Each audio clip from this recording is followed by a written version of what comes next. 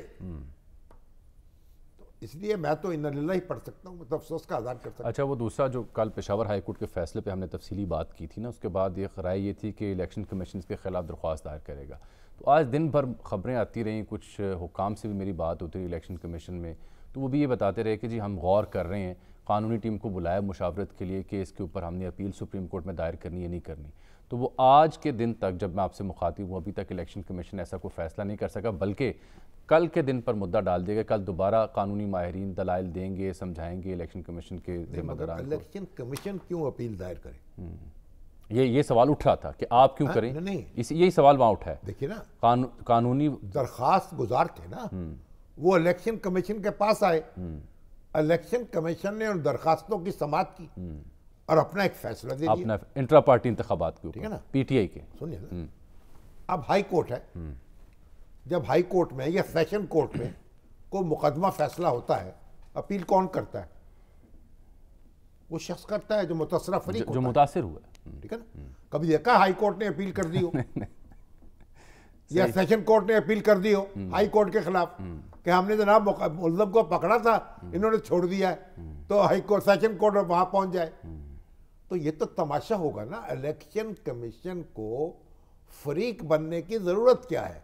متاثرہ فریق کو آنا چاہیے سامنے۔ وہ ایک آئینی ادارہ ہے، وہ متاثرہ فریق نہیں ہے، اس نے اپنا فیصلہ دے دیا، اب وہ جانے، عدالت جانے، اس سے بڑا فورم جو ہے وہ فیصلہ کر دے۔ تو جو متاثر ہوا ہے فریق وہ غائب ہے، وہ جائے نا، وہ نہیں ہے، یہ خود سے اپنی مشاورت کرتے رہے، سرکاری طور پر اس کی تصدیق نہیں کرتے، لیکن ان کے ہاں مشاورت اب ہوئی۔ اکبر اس بابر صاحب ہیں وہ بھی یا کوئی دوسرے صاحب ہیں جو درخواستیں لے کے آ رہے تھے، ان کو تو پتہ نہیں رسپونڈنٹ بھی بنایا گیا کہ نہیں، مگر وہ جا سکتے ہیں نا، وہ جائیں۔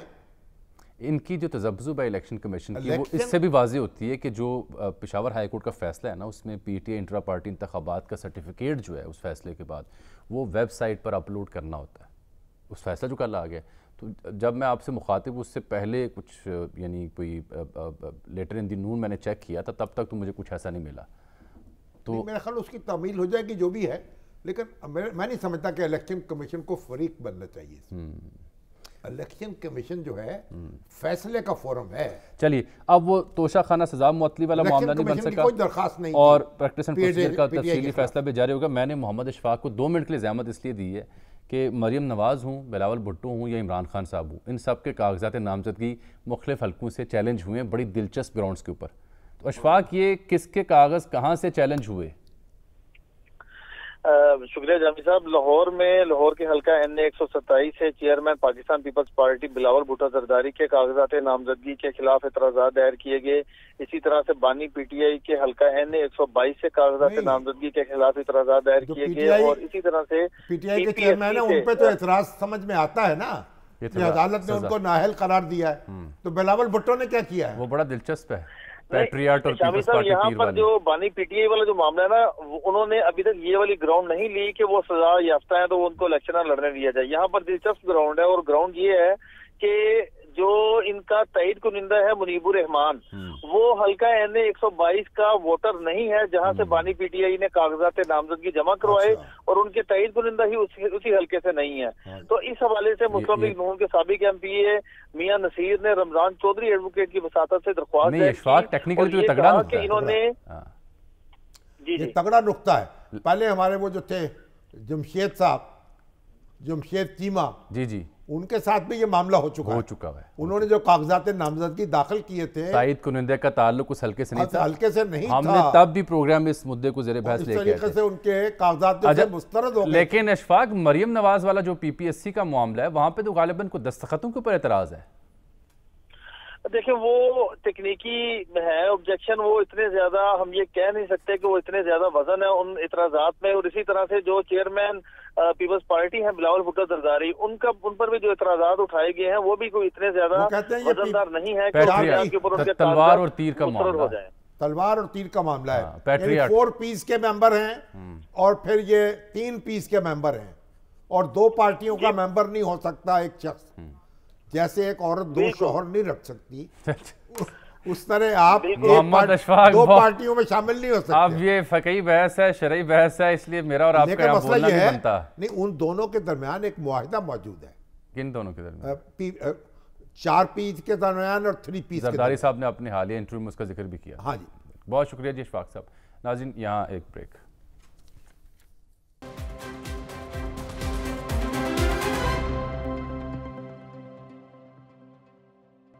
ناظرین کے ساتھ ہی آج کے نقطہ نظر میں اتنا ہی، آپ سے ملاقات ہوگی کل، تب تک کے لیے اجازت، اللہ حافظ۔